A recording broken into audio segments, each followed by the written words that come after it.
अरे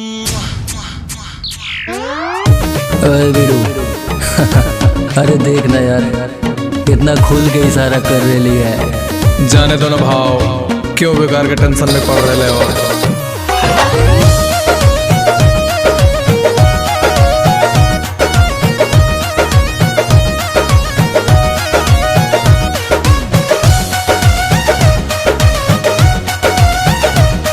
इस इश्क में बहुत रिस्क है, मर खाओगे इतना फिक्स है।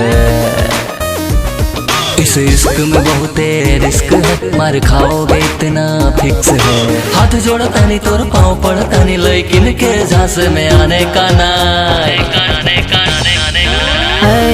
इधर सुनने का ना रे। टिकटॉक वाले के चक्कर में मत पड़ना पार्टनर। कौनो के एगो, कौनो के दूगो, कौनो के चार गो के सेटिंग बा। बुलाती है मगर जाने का ना,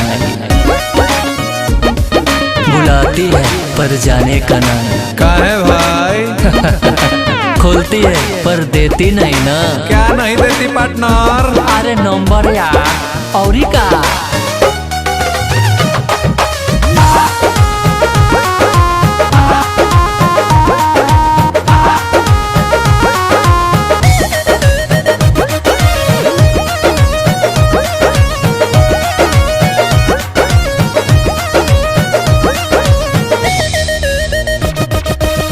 छोड़ हमारे के जाए दे, लव वाला लॉलीपॉप खाए दे। बार बार काहे ऐसे बड़े डेरवाव, अरे फीलिंग तो पूछना यार। चाय दे, चाय देना यार। देखो ना बोला वो दिया, आँख मटका वो दिया, उसकी चला वो दिया रे। बोला दिया इंग्लिश, देखो ना फ्लाइंग किस, हवा में उड़ा वो दिया रे। चिकनी चिकनी बात में उसके भाव मेरे अजुराने का ना।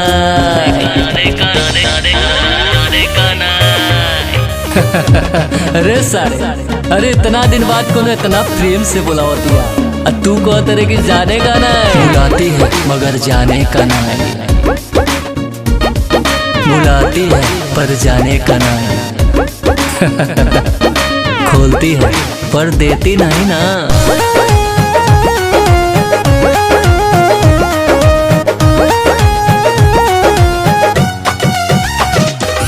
संजय समझा मोर लाचारी, भास्कर भला ही खोई है गाड़ी, आशीष डीपी तो निको न डरो। तोहके तोहर लोभर क्रिया, जाए दो ना उतरा भिरिया, मंजी परेशानी जो निकोरा।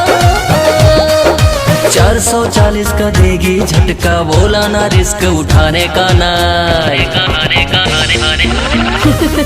सुनो सब बिजली का खंभा है क्या बेड़ू?